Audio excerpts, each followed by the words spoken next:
되겠습니다. 신약성경 657페이지 역대하 2장 1절로 6절 말씀까지 우리 함께 합독하겠습니다. 말씀을 통해서 귀한 은혜 받으시기 바랍니다. 같이 읽으시죠. 시작. 솔로몬이 여호와의 이름을 위하여 성전을 건축하고 자기 왕위를 위하여 궁궐 건축하기를 결심하니라. 솔로몬이 이에 짐꾼 7만 명과 산에서 돌을 떠낼 자 8만 명과 이를 감독할 자 3,600명을 뽑고 솔로몬이 사절을 두로왕 후람에게 보내어 이르되 당신이 전에 내 아버지 다윗에게 백향목을 보내어 그가 거주하실 궁궐을 건축하게 한 것 같이 내게도 그리하소서.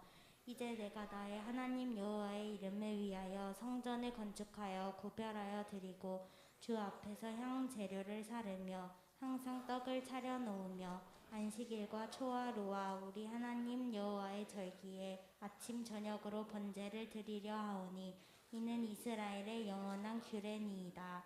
내가 건축하고자 하는 성전은 크니 우리 하나님은 모든 신들보다 크심이라. 누가 능히 하나님을 위하여 성전을 건축하리요. 하늘과 하늘들의 하늘이라도 주를 용납하지 못하겠거늘 내가 누구이기에 어찌 능히 그를 위하여 성전을 건축하리요. 그 앞에서 분향하려 할 따름이이다. 아멘. 할렐루야. 네, 오늘도 예배 자리에 함께 오신 여러분을 주님의 이름으로 환영하고 또 축복합니다. 오늘 예배 가운데 하나님이 주시는 귀한 은혜의 아름다운 공급이 저와 여러분 가운데 함께 있기를 주님의 이름으로 축복합니다. 한 주간 우리가 역대하의 말씀을 함께 묵상을 했습니다. 역대하 1장부터 4장까지의 말씀을 우리가 함께 묵상을 했습니다.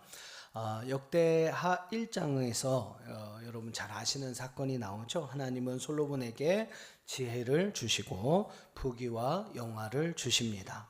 또한 그의 나라를 하나님이 말씀하신 대로 약속하신 대로 평화롭게 하십니다. 많은 은혜와 영광을 솔로몬에게 주십니다.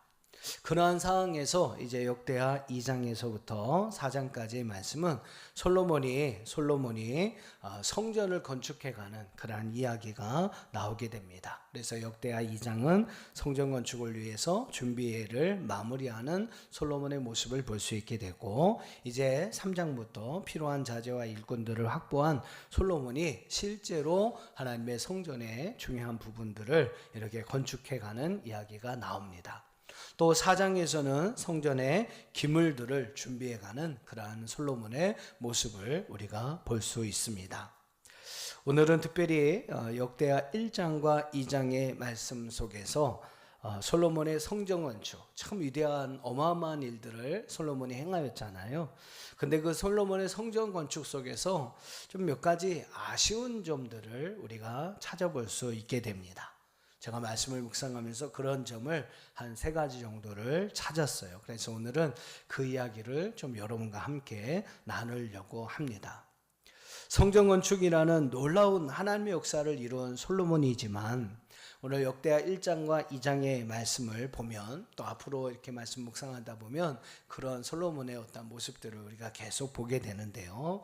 참 다소 아쉬운 그러한 점을 찾을 수 있게 됩니다.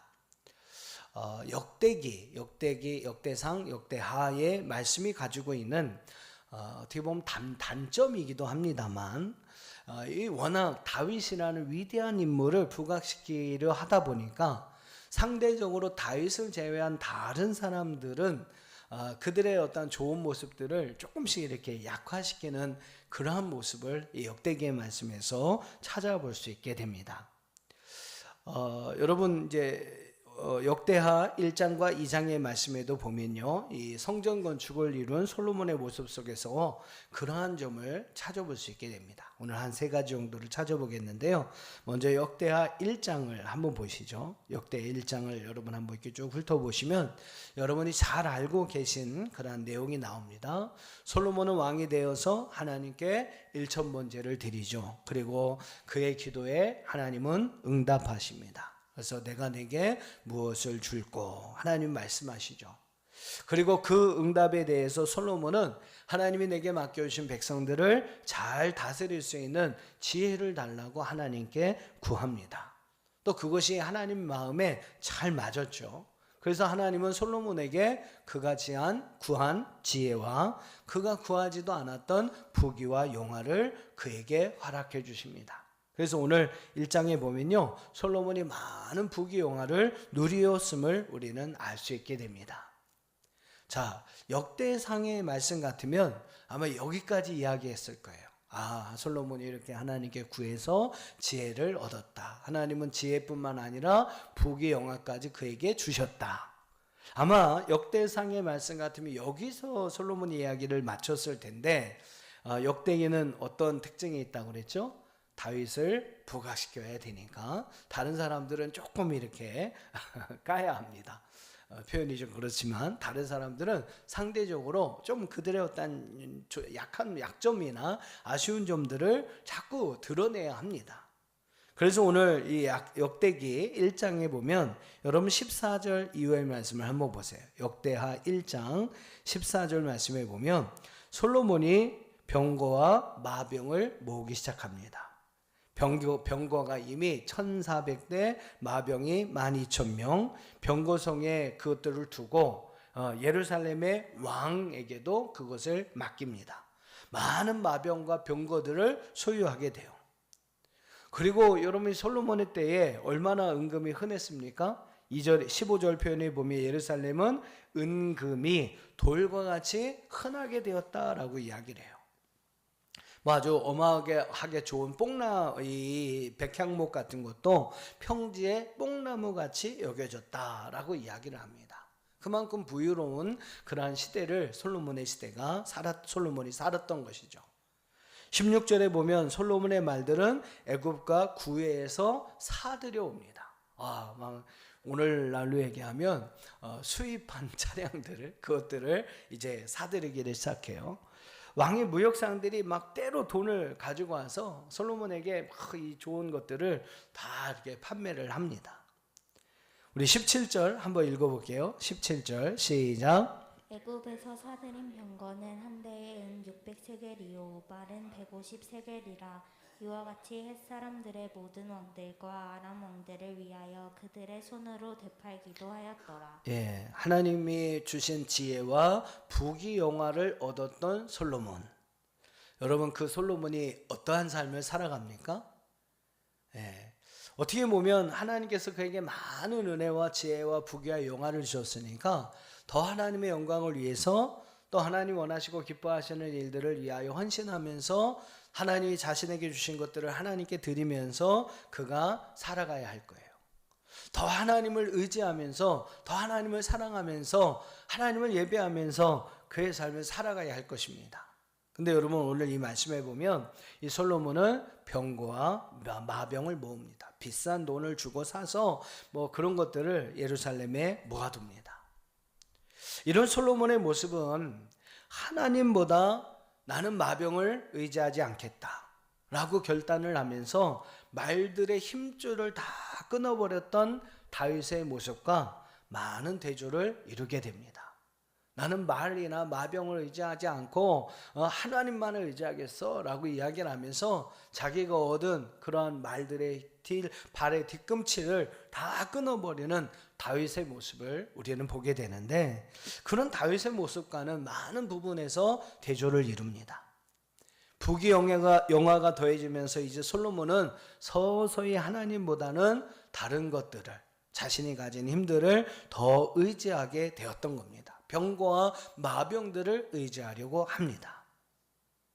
사랑하는 성도 여러분, 한번 솔직히 여러분도 여러분 자신에게 한번 대답을 해보셨으면 좋겠어요. 제가 여러분에게 한번 질문을 해볼게요. 여러분 한번 마음속으로 솔직하게 한번 대답해 보시죠. 어떤 질문이냐면, 여러분 아무것도 갖지 않는 가난한 사람으로서 하나님의 성전에서 하나님을 예배하고 하나님을 향한 믿음으로 사는 것이 더 좋겠습니까? 아니면 하나님을 떠나서 세상의 것들을 열심히 쫓아 살아가면서 부자로 사는 것이 더 좋으시겠습니까? 좀 많이 갈등이 되시죠? 어떤 게 더 좋냐? 가난해도 하나님을 향한 믿음을 가지고 하나님의 성전에서 예배하면서 사는 것이 더 좋을까? 아니면 아유 나 그런 거 상관없어. 그냥 세상을 향해서 뭐 세상과 함께 멸망한다 해도 난 세상에서 부자로 사는 게 더 좋아. 여러분의 대답은 무엇일까요? 여러분 어느 쪽을 더 좋아하고 어느 쪽을 더 택하시겠습니까? 다윗과 솔로몬을 비교해 본다면요, 다윗은 하나님 안에서 가난한 자가 되어도 좋다라는 마음을 가진 사람이에요. 시편 80편 10절 이하의 다윗의 고백을 보면 그는 이런 고백을 합니다. 시편 84편 10절에 주의 궁전에서의 한 날이, 성전에서의 한 날이 다른 곳에서의 첫날보다도 나은즉 악인의 장막에 사는 것보다 나는 내 하나님의 성전에 문지기로 있는 것이 좋사오니. 그러면서 12절에 만군의 여호와께여 주께 의지하는 자가 복이 있나이다. 다윗은 여러분 이렇게 고백합니다. 하지만 여러분 솔로몬은요, 하나님을 떠나도 부유한 자로 살아가는 것이 좋다라는 그러한 마음을 가진 것 같아요. 그래서 오늘 역대하 1장 14절의 말씀처럼 그는 하나님을 의지하는 것보다는 자신이 가진 부와 명예를 가지고 병과 마병을 통해서 세상에 주는 평안과 행복을 더 얻으려고 했다라는 겁니다. 다윗의 여러분 믿음하고 좀 비교해 보면 좀 아쉬운 점이 있다. 그래서 첫 번째 아쉬움으로 여러분에게 말씀을 드리고요. 두 번째, 이 솔로몬의 성전 건축에서의 아쉬운 또 하나의 모습은 우리 역대하 2장 1절에서 찾아볼 수 있어요. 역대하 2장 1절 한번 같이 읽어보겠습니다. 시작. 솔로몬이 여호와의 이름을 위하여 성전을 건축하고 자기 왕위를 위하여 궁궐 건축하기를 결심하니라. 아멘. 앞에 보면 참 좋죠. 솔로몬이 여호와의 이름을 위하여 성전을 건축하고, 참 것까지 좋은데 뒤에 무슨 얘기가 나옵니까? 자기 왕위를 위하여 궁궐 건축을 결심하였다라고 이야기를 합니다. 지난주에도 여러분 그런 내용을 우리가 함께 나누었습니다만 솔로몬의 아버지 다윗은요, 한평생을 성전 건축을 위해서 준비하는 삶을 살았어요. 성전 건축을 하는 삶도 아니에요. 성전 건축을 준비하는 삶을 위해 자기의 평생을 들였고 자기의 최선을 들였다고 이야기를 했습니다. 그는 자신의 때에 지어질 성전도 아니었는데, 자기는 죽고 자기 아들 솔로몬에 의해서 지어질 성전 건축이었는데 그 일을 위해 최선을 다합니다. 정말로 성심을 다해서 그 일을 행하고 준비합니다. 여러분 솔로몬이 그렇게 한 이유가 있었죠. 지난주에도 말씀을 나누었습니다만 이 성전 건축은 누구를 위한 거예요? 사람을 위한 것이 아니다.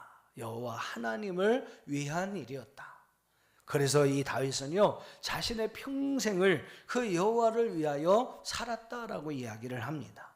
그리고 성전 건축이 바로 그 하나님을 위한 일이었기에 그는 자기의 평생을 들여서 그 일을 준비해 갑니다. 자, 근데 여러분 오늘 말씀해 보면 솔로몬은 여호와만을 생각한 게 아닙니다. 그렇다고 여호와 하나님을 생각하지 않은 건 아니에요. 여호와를 위하여 성전 건축을 합니다. 근데 여러분 자신을 위해서도 궁궐을 건축할 마음을 먹습니다. 다윗의 삶의 목표가 오직 여호와 하나님을 위한 것이었다면 솔로몬의 삶의 목표는 하나님도 위하고 자신도 위하는 그런 삶을 살고자 했다라는 거죠. 약간 변질이 되죠. 자, 이후에 솔로몬은 성전 건축을 위해서는 7년의 시간을 소모합니다. 그리고 자기의 궁궐을 짓는 데는 무려 13년에 걸쳐서 건축을 하게 돼요.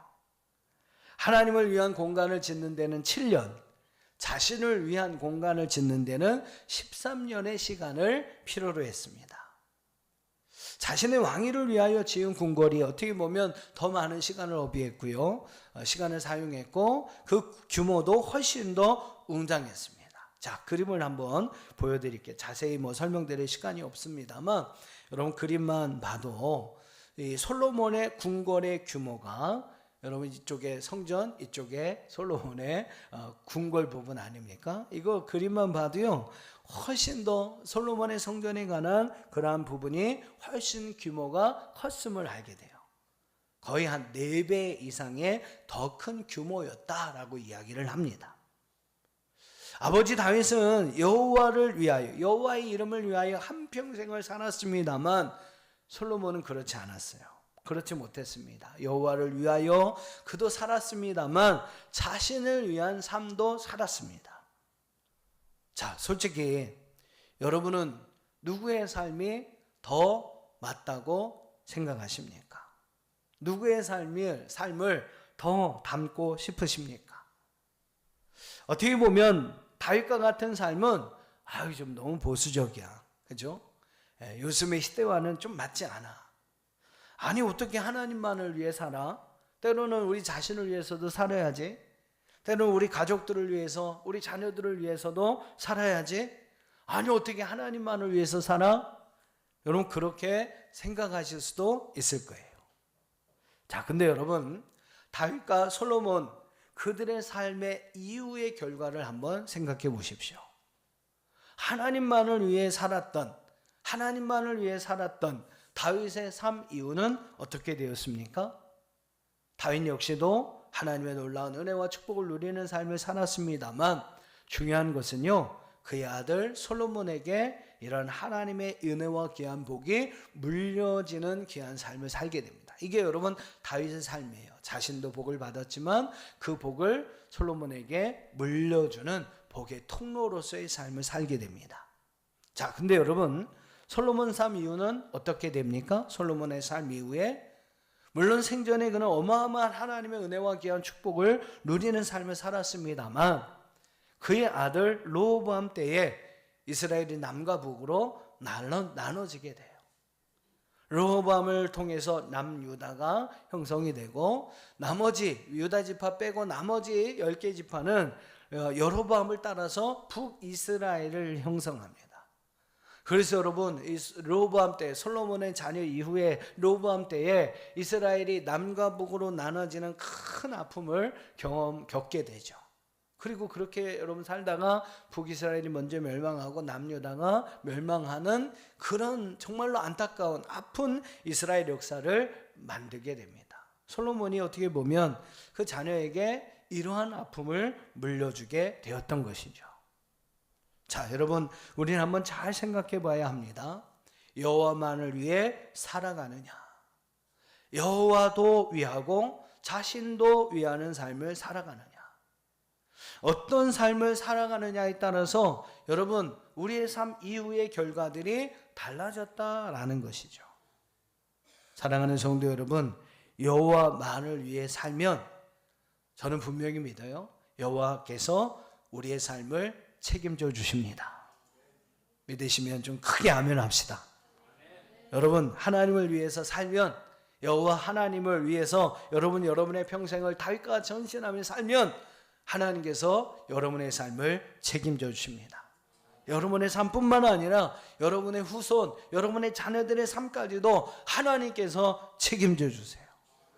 여호와만을 위해 살다 보면 때로는 자녀들을 돌보지 못할 수도 있어요.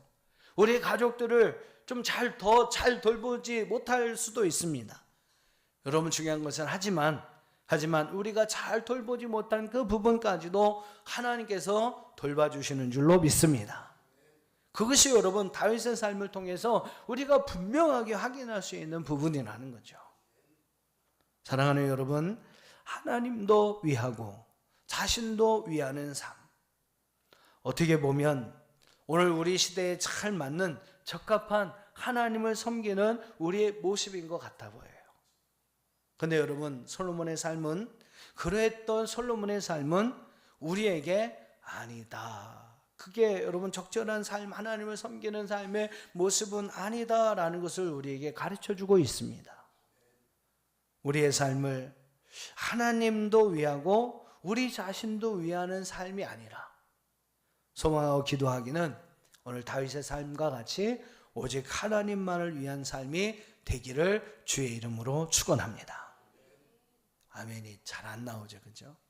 그 많은 거 포기해야 하는 거, 많은 거 많은 것들 내려놔야 하고, 때로는 우리 자녀들, 우리 가족들 좀 내가 소홀히 할 수도 있을 텐데, 그런 여러분 생각이 들 수도 있을 거예요.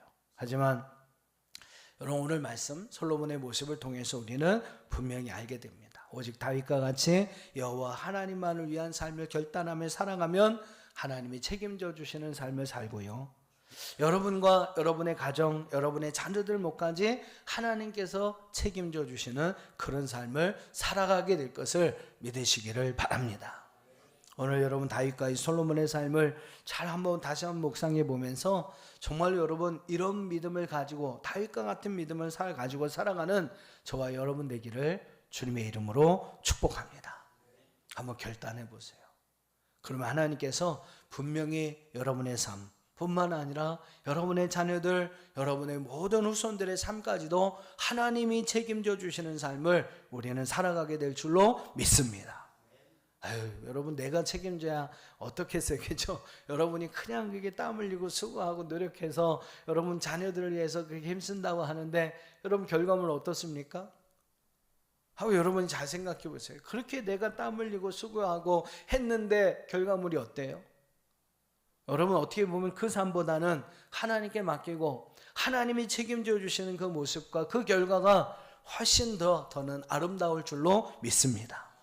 오늘 다윗과 솔로몬의 모습 다시 한번 여러분 묵상해 보면서 내가 어떤 모습으로, 어떠한 마음으로, 어떤 믿음으로 살아가야 할까, 여러분 다시 한번 오늘 이 시간 결단하는 귀한 은혜가 있기를 주님의 이름으로 축원합니다. 자, 마지막 세 번째로 우리 역대하 2장 3절부터 10절 말씀을 한번 보시죠. 역대하 2장 3절로 10절 말씀은 성전 건축과 자신의 궁궐 건축에 착수한 솔로몬이 건축을 위해 필요한 것들을 이제 확보해가는 그런 이야기가 나옵니다. 그는 좋은 건축가와 좋은 목재를 필요로 했어요. 그래서 오늘 여러분 3절로 10절에 보면 두로왕 후람에게 협조를 구합니다. 열왕기상의 말씀을 보면 히람이라고 나와 있는데 히람이라고 불리는 두로왕이라고 나오는데 역대기에서는 후람이라고 나와요. 조금 이렇게 점 하나의 차이입니다만 동일한 인물일 거다라고 생각을 합니다. 자, 7절로 9절을 한번 볼까요? 7절로 9절 말씀을 보시면 솔로몬이 구체적으로 후람에게 협조해야 하기를 요청하는 내용이 나옵니다. 같이 한번 읽어볼게요. 시작. 이제 청하건대 당신은 금은 동 철로 제조하며 자색 홍색 청색 실로 직조하며 또 아로색일 줄 아는 재주 있는 사람 하나를 내게 보내어 내 아버지 다윗이 유다와 예루살렘에서 준비한 나의 재주 있는 사람들과 함께 일하고 또 레바논에서 백향목과 잣나무와 백단목을 내게로 보내소서. 내가 알거니와 나의 종은 레바논에서 벌목을 자라나니 내 종들이 당신의 종들을 도울지라. 이와 같이 나를 위하여 제목을 많이 준비하게 하소서. 내가 건축하려 하는 성전은 크고 화려할 것이니이다. 아멘. 자, 솔로몬이 구하는 것은 두 가지였습니다. 유능한 일꾼과 좋은 제목이었어요. 솔로몬이 원한 일꾼은 금속을 잘 제조해서 다루는데 능숙할 뿐만 아니라 여러 가지 실을 가지고 직조하는 일에 뛰어난 재능을 가진 자들이었습니다. 또한 그가 구하였던 목재는 백향목, 잣나무, 백단목 같은 거였어요. 레바논에서 생산되는 백향목은 가장 질이 좋은, 건축할 때에 최상의 제자재로서 평가되는 것들입니다. 자, 이렇게 유능한 일꾼과 좋은 제목을 후람에게 요구했던 솔로몬의 모습은 우리가 한 번쯤 좀 생각해 봐야 해요. 목사님 그 좋은 곳으로 하나님의 성전을 건축하면 좋은 거 아닙니까? 이렇게 여러분 생각할 수 있습니다만 한 번쯤 여러분 생각해 보셔야 돼요. 자, 여러분은 이러한 솔로몬의 모습이 어떻게 보이실까요? 최고의 사람, 최고의 자재를 가지고 성전을 건축하고자 하는 솔로몬의 마음, 아마 최고의 재료로 성전을 건축하고자 했던 솔로몬의 마음, 참 귀하다, 대단하다. 여러분 그의 마음을 어떻게 하면 높이 살 수가 있을 것입니다. 솔로몬의 이런 성전 건축의 이야기를 하면서 많은 목사님들이 성전을 건축할 때에 최고의 재료를 가지고 지어야 한다. 네, 그러시면서 막 성전을 온통 막 최고의 대리석으로 촥 치장을 하는 그런 모습을 봅니다. 과연 이런 모습이, 이런 성전 건축의 모습을 하나님이 과연 원하시는 것일까? 한 번쯤 생각해 보자라는 거죠. 여러분, 출애굽기에서 성막 건축에 관해서 우리가 함께 공부를 한 적이 있었습니다만, 하나님께서는 이 성막을 건축하는 일에 부살렐과 오홀리압이라는 사람을 사용하십니다. 그들을 성전의 시공자로 세워요. 이 사람들은 어떤 사람이냐면 그냥 애굽에서 흙벽돌이나 구워봤던 사람들입니다. 별로 사람들한테 인정받는 대단한 사람들이 아니었어요. 특별히 여러분, 이 오홀리압이라는 사람은 이스라엘의 12지파 중에서 가장 인정을 받지 못한 단지파의 사람이었습니다. 근데 여러분, 하나님은 그런 사람들을 불러서 이 성막 시공에 관한 일들을 맡기시는 거예요. 근데 여러분, 맡기실 때 그냥 맡기시지 않죠? 그런 사람을 세우시고 그들에게 지혜와 총명과 지식과 재능의 영을 부어주십니다. 하나님께서 여러분, 그들에게 어떻게 보면 별 볼 일 없는 그런 사람들을 불러서 그들에게 하나님의 충만한 은혜를 부어주신 다음에 그들을 성막 시공자로 사용하셨다는 것이죠. 자, 여러분, 성막을 만들 때 우리 성막의 재료들도 한번 생각해 보시자고요. 성막을 만드는 주 재료는 무엇이었냐면 조각목이었어요. 조각목. 아주 좋은 백향목이 아니었습니다. 가시나무, 조각목이었어요. 그게 여러분 성막의 주 재료들이었습니다. 목사님, 그때는 광야였잖아요. 백향목을 어디서 구해요? 백향목을 못 구하니까 그나마 이제 잘 구하기 좋은 나무, 그래서 조각목을 사용한 것이 아닐까요? 이렇게 질문하실 수도 있을 겁니다. 좋은 질문이죠. 근데 여러분, 생각해 보세요. 하나님이 정말로 좋은 목재를 가지고, 백향목과 같은 좋은 목재를 가지고 성막 건축하기를 원하셨다면 안 주셨겠어요, 그죠? 이미 애굽에서 필요한 것들 다 그들에게 구해 주셨잖아요. 막 금문, 폐문, 보석 이런 걸 통해서 막 하다못해 물개 가죽까지 그들에게 이미 다 준비해 주셨잖아요. 여러분, 하나님께서 정말로 필요로 하신 거였다면 애굽에서 얼마든지 공수해서 사용할 수 있도록 그들에게 허락하셨을 것입니다. 근데 여러분, 하나님이 원하시는 방법은 좋은 사람, 좋은 목재를 가지고 성막을 건축하는 것이 아니셨다는 거죠. 별로 좋지 않은 거지만, 그렇게 막 대단히 인정받지 않은 사람이었지만, 어떻게 보면 건축하는데 적합하지 않은 조각목이었지만, 하나님은 그 조각목에 정금을 입혀요. 은을 입힙니다. 그리고 지성소나 성막 외의 부분들은 롯을 입힙니다. 그래서 여러분, 금은 재료, 놋 이런 것들이 많이 필요했던 거예요. 별것 아닌 그런 재료에 은과 금, 롯을 입혀가지고 여러분, 그것을 성막에 필요한 재료로서 사용하셨다라는 거죠. 여러분, 잘 들으셔야 합니다. 하나님이 원하시는 것은 최고의 사람, 최고의 재료가 아니었다. 비록 부족함이 있지만, 때로는 형편없는 재료라고 사람들이 인정하는 것이지만, 하나님은 그것들에게 성령과 지혜와 능력과 권능을 부어주시고, 그래서 하나님의 일을 감당할 만한 적합한 사람으로 그들을 만들어 주셨고요. 조각목에는 정금과 은과 롯으로 입혀서 단단히 입혀가지고 덧입혀가지고 그것들을 여러분, 하나님의 성막에 꼭 필요한 재료들로 사용해 주셨다라는 겁니다. 저는 이것이 하나님의 일하시는 방법이다라고 믿어요. 최고는 아니지만 하나님 앞에서 기쁨으로 헌신할 수 있는 사람들을 하나님은 찾으셔서 그들에게 성령을 부어 그들로 하나님의 일을 할 수 있도록 맡기시는 겁니다. 여러분, 능력이 없어서 하나님의 일을 못하는 게 절대 아니에요. 여러분, 착각하지 마세요. 능력이 없어서, 능력이 안 돼서 못하는 게 아닙니다. 마음이 없어서 못하는 거죠. 마음만 있어 보세요. 그럼 하나님은 그 마음 위에 성령을 부어주시고 은금을 막 덧입혀서 하나님의 일에 필요한 사람으로 그를 바꿔주셔서 분명하게 저는 사용하실 거라고 믿습니다. 이게 여러분 하나님의 일하심이에요. 나중에 연말에 가서 저는 능력이 안 돼서 못해요 하신 분이 있어 보세요. 그냥 쫓아가서 딱밤을 한번 딱 드리고 와야지. 최고의 재료, 값비싼 재료로 지어진 교회는 아니더라도요, 여러분 그곳이 정말로 하나님의 임재하시는 거룩한 처소, 예배의 처소, 거룩한 성전이 된다면 하나님은 어느 교회보다도 하나님의 역사를 감당할 좋은 교회로 세워주실 거라고 믿습니다. 비록 최고의 재료, 값비싼 재료로 화려하게 지어진 교회가 아닐지라도, 비록 월세교회고 지하교회라 할지라도, 여러분 정말 중요한 것은 뭡니까? 그 교회에 하나님의 성령의 은혜가 함께하느냐, 하나님이 정말로 함께하시냐, 하나님이 정말 기뻐하시는 교회냐, 여러분 그것이 진짜 중요한 거예요. 아무리 비싸고 고급진 재료로 화려하게 지어진 성전이라 할지라도 여러분 그곳에 하나님이 함께 하시지 않는다면, 하나님이 기뻐하시지 않는 교회라면 건물만 교회가 되는 것이죠.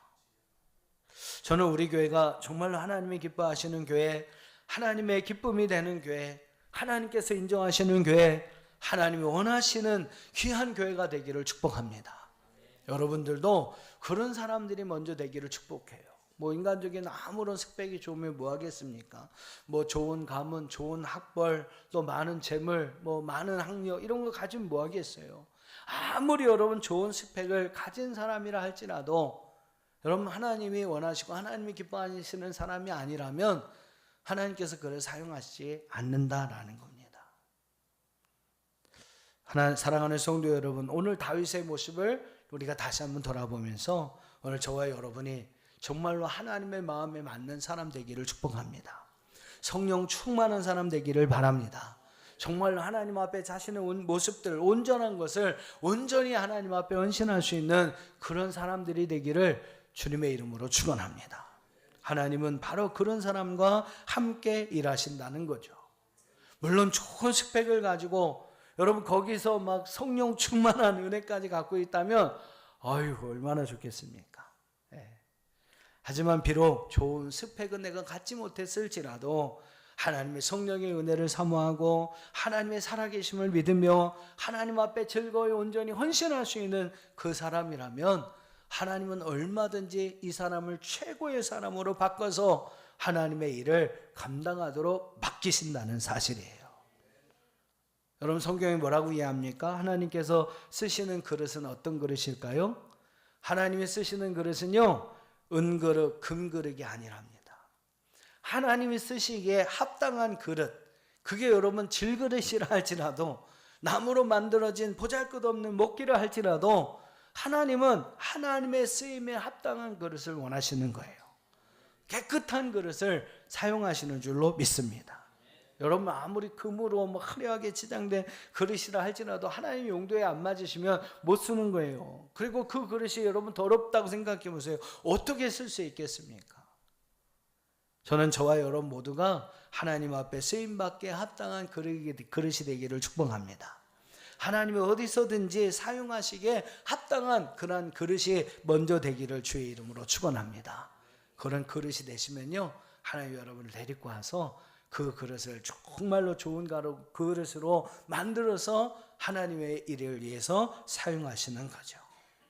여러분 최고가 되기보다는요, 하나님 앞에 쓰임받기 좋은 사람들이 다 되는 저와 여러분 되기를 주의 이름으로 축원합니다. 말씀을 정리하고 마치겠습니다. 솔로몬의 아쉬운 점 3가지가 있죠. 첫 번째, 자신의 주어졌던 부귀와 영화를 가지고 더 하나님을 의지하기보다 자기의 병거와 마병을 더 의지했던 솔로몬의 모습, 우리가 1장에서 함께 살펴봤습니다.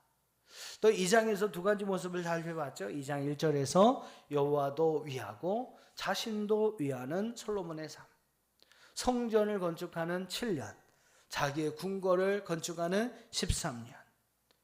여러분 한번 그게 솔로몬의 모습이었다는 거예요. 또 좋은 사람, 좋은 재료만을 찾았던 솔로몬의 모습. 은근 그릇보다 더 중요한 것은 깨끗한 그릇, 하나님의 쓰시기에 좋은 그릇인 줄로 믿습니다. 하지만 여러분, 그런 그릇이 되기보다는 은그릇, 금그릇만을 찾고자 했던 솔로몬의 아쉬웠던 모습들. 여러분 다시 한번 한 주간 이 솔로몬의 모습들을 여러분과 함께 묵상해 보셨으면 좋겠어요.